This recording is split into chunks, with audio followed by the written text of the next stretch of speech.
Hi everybody, welcome to Shifting Lives. I'm your host, Zanele Ndlovu. Shifting Lives is the epicenter of self-growth and development for you who desire to live an abundant life of purpose as you walk into your divinity while navigating life on earth. It is a home for motivation, encouragement, and spiritual growth.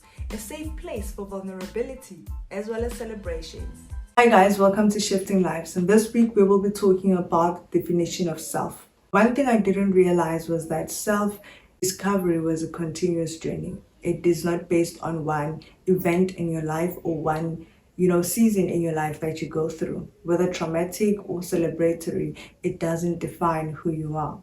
So I struggled a lot with defining myself because there was a specific event that I went through that I thought this is just it. This is just who I am, and this is how my life will always be. I found it difficult to answer some of life's, simple questions such as what are your interests? What do you love to do? What's your 5-year plan?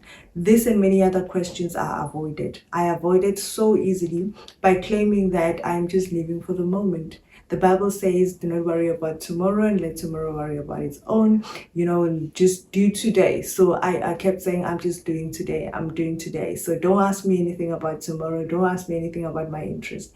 And this was simply because not only that I didn't want to answer the questions, but I was in a season where I was empty of self.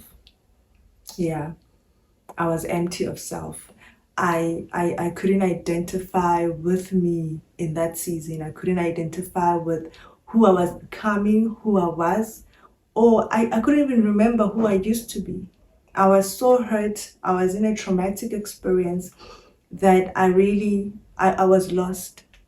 And I think that season comes to all of us. We all get into a season where we really feel lost. We really feel empty of self. We really feel like we are depleted in who we want to be or who we think we should be, to a point that you can't even give a simple answer on what your interests are. And that's where I was. I was in a state of emptiness. I was in a state of depletion. I was in a state of self-loss. And sometimes this can be self-inflicted. When I took the time to sit down and reevaluate my life and rediscover myself, I realized that there were episodes that led me to that point. There were episodes that led me to feeling empty. And I want to share with you just the things that led me to self-emptiness. Firstly was comparison. I compared a lot of what I was going through with other people. When I compared my relationship, when I compared where my life was at that time, when I compared how my peers lived compared to mine, what I did is I neglected where I was in that season. I neglected the person I was becoming in that season in order to be somebody else.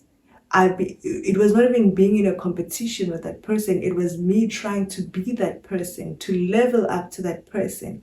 And that depleted me so much because it shut down, it compressed my own level, it compressed my own nature, it compressed my own ability just so I can fit somebody else's strength and ability. And that will never work. That didn't work.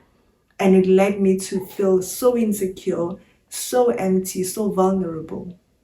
And that was the first thing that I did wrong that led me to self-emptiness. The second thing was needing validation. Yeah, many of us are living lives based on what other people say of us, what other people's opinion of us, what we are doing, how we are doing it, why we are doing it, and whether we should continue or stop doing it. Now, validation can be good, but it also can be bad. Whenever we seek validation, what we are doing is we are shutting our own voice up in order to open up somebody else's voice in us. We are giving somebody else the opportunity to tell us how they want us to be, how they want us to live, how they want us to to act. And that depletes you of yourself what you should be telling yourself, you are allowing somebody else to tell you. And remember that people will validate you based on what they think of you, based on their opinion of you, based on how they perceive you, how they want you to be, how successful they want you to be. If they want you to fail, they will validate you based on what they want you to do. So people's validation cannot fill us up with self. It shuts our own spirits down. It depletes our own ability, and it limits us in terms of how far we can soar. How do you define yourself when you're in a space where everything you know about you is what other people have told you? The third thing that led me to self-emptiness was needing the unknown. Now, many of us are familiar with this, but we're not familiar that it is leading us to a dead zone. Needing the unknown basically is when you are in need of something, but you don't really know what it is. So we can't pinpoint exactly what it is that we need, but we know, like, I need something. I need love. What kind of love do you need? What kind of person do you need? What kind of affection do you need? You end up accepting anything that looks and feels like love just to fill that need. And that can lead you to emptiness. Because whatever you're trying to feel, you don't know. So even when you receive something that can feel that, you're still not sure it is feeling that, because you don't even know what needs to be filled or how it needs to be filled. And that is the danger of needing something that you don't know. Many are in careers that they didn't choose because they had to fill a need. They needed a job. They needed a qualification. What qualification? It didn't matter. Myself, for example, my mother chose my career for me. I'm a diagnostic radiographer today, and Lord knows I appreciate her choice. But I realized today that it was her choice and not mine. I didn't have a say. Yes, I had completed my matric. Yes, I needed to go to college or university, but I didn't know what I needed to do. I didn't know what I wanted to do. I didn't know what my future was supposed to look like. So my mom came to me and showed me this qualification, and she's like, just do it. And because I needed a qualification, I accepted it. And yes, today it is working in my favor, but I realized that it was not my choice. My voice wasn't there. I didn't speak to myself. I didn't disappoint my parents. I didn't let her down by quitting when I realized this is not for me. I still continue. I'm still doing that job today. It pays my bills, yes, but it's still not my voice. I needed it, but at that time I didn't know what I needed. And somebody else took the opportunity to make that decision for me. If we're not careful, if you're in need of something that you aren't aware of, someone else will fill in what they think you need. And you might not be as lucky as I am. You may be miserable from somebody else's choice for your life. That can empty you of self. Now, the fourth and the last thing that I will share with you that led me to self-emptiness was my inability to do self-introspection. I don't know how many of us do take the time for self-introspections, but I really didn't. I didn't give myself the time to ask myself the most difficult questions of life. I didn't give myself the chance to wonder what my life would be like, what I want life to be like, how I want to plan for it. Do I want a family? Do I want to get married? Those type of questions, I never took the time to ask myself. What are my goals? What are my interests? What's my pastime activity? I know many of us, we sort of share a lot of what your hobbies are. When you write your CV, you would add a portion where it talks about your hobbies, and you'll be like netball, singing, reading, all of those things. And that's where it will literally end, with the hobbies.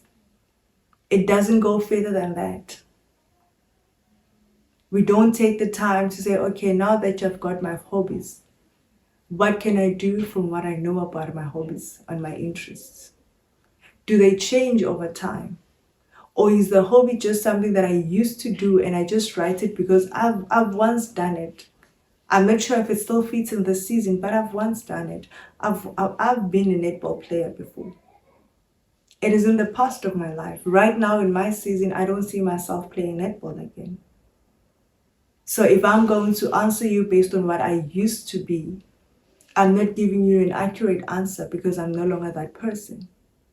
Self-introspection gives you an opportunity to evaluate yourself, to see what you used to be, what you are, and what you want to become. And it helps you draw boundaries to say, listen, I'm no longer this person, now this is where I am. But whenever we don't take the time for self-introspection, we will run away from those questions like, what are your interests? Just like I did, avoiding the such questions. Simply because we don't want to be vulnerable with ourselves. We don't want to identify with the fact that I'm no longer that person. And because I'm not that person, I am not aware who I'm becoming. And because I'm not aware of who I'm becoming, it is difficult for me to say, I want to be this person. I become insecure with where I am. One thing men don't want is to not be in control of themselves. And I understand that fully. But for you to be in control of yourself, you need to identify with what is, what was, and what needs to be. Your present, you can still alter. Your present, you can still make up. You can't change the past. You cannot live based on who you used to be in order to navigate who you currently are or need to become. Some of the goals that we have, we cannot attain them if we are going to be the person we used to be. And that's what self-introspection does. It equips us so that we can function better in this season, and we'll be able to equip ourselves for the next season to come. One thing the introspection did for me is that it has helped me realize some of the most simple things I had even forgotten, like my favorite color. There was a season in my life where you would ask me what my favorite color was, and I wouldn't know. I wouldn't know what my favorite color was.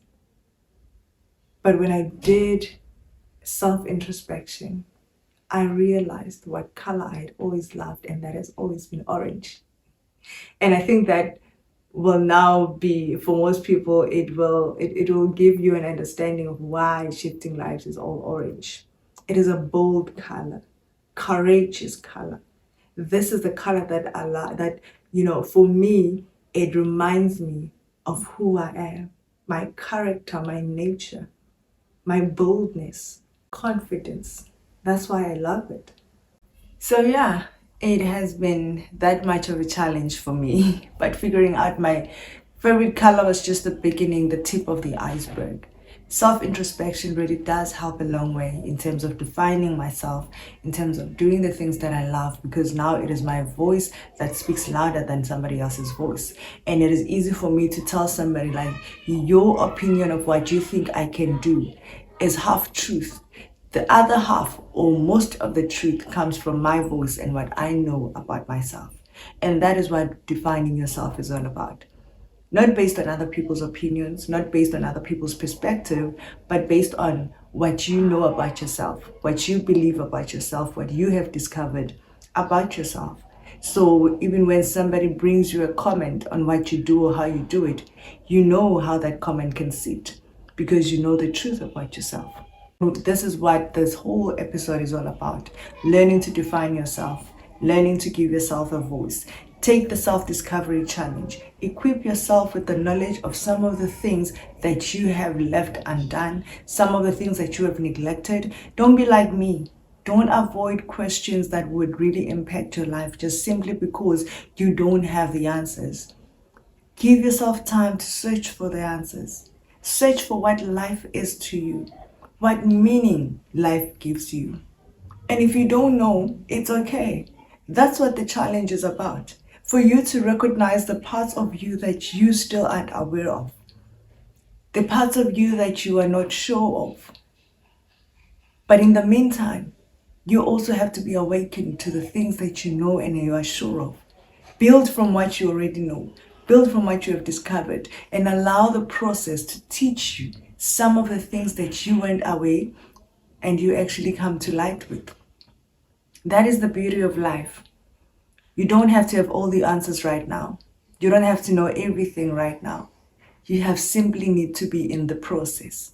You simply need to give yourself the opportunity to discover you, to be you, to define you. That is the important thing. Be in the process. And that's what I wanted to share with you today. Defining yourself based on your own voice, your own discovery, your own understanding of self, so that no one else can tell you otherwise, or you don't follow anybody else's voice but your own.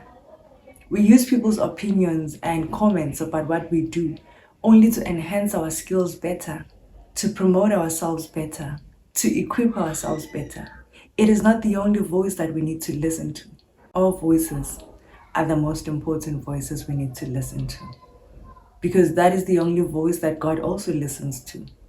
And when we learn to listen to our own voice, it is easy for us to listen to the voice of God, because we can recognize ourselves, we can recognize who we are dealing with, and we can open up room to say, God, now that I'm aware of myself, lead me to the parts of me that I am not aware of, so I can be in alignment with the real person that you have designed me to be. And God is beautiful and just to give you those answers. But He's waiting for you to learn to listen to yourself. Have a blessed time, guys. It's been an honor to be here. And please, if you haven't subscribed, join the family, subscribe, share, like. I would really love to build this channel and build my podcast with your help. And I believe that we can do it together. I believe in empowerment. I believe that I am empowered to empower others. And I believe that you are also empowered to empower me. So as you share, you subscribe, you like, you are empowering me to continue doing what I love to do. Thank you so much. Have a blessed time. Till next time. Bye. God bless you.